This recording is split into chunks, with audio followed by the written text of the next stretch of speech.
भगवान विष्णु के 10 अवतारों को दशावतार कहा जाता है।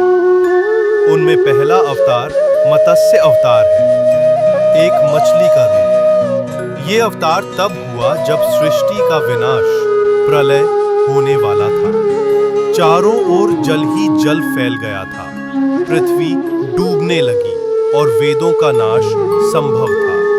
सत्यव्रत नामक एक धर्मात्मा राजा थे। वे रोज गंगा नदी में स्नान करते थे।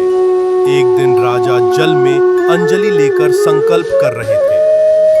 तभी उनकी हथेली में एक सुनहरी मछली आ गई। राजा ने उसे पानी में वापस डालना चाहा, लेकिन मछली बोली, राजन, मुझे बड़े पात्र में रखिए।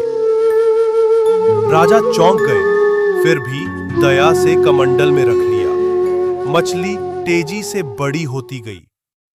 कमंडल छोटा पड़ा तो राजा ने उसे तालाब में रखा। फिर भी वे मछली और बड़ी होती गई। अंत में राजा ने उसे समुद्र में छोड़ा। मछली ने विशाल रूप धारण कर लिया। मछली बोली, मैं स्वयं भगवान विष्णु हूं।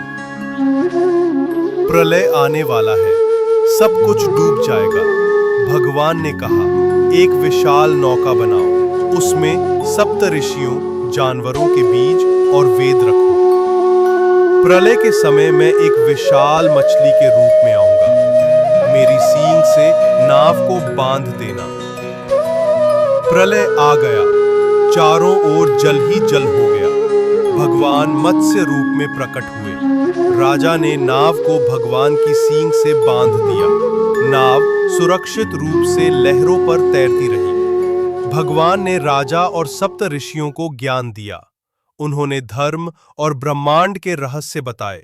धीरे धीरे जल उतरने लगा, पृथ्वी फिर से प्रकट हुई, जीवन फिर से आरंभ हुआ। सत्यव्रत आगे चलकर वैवस्वत मनु बने। उन्होंने नई सृष्टि की नींव रखी। मत्स्य अवतार धर्म, प्रकृति और ज्ञान की रक्षा का प्रतीक है।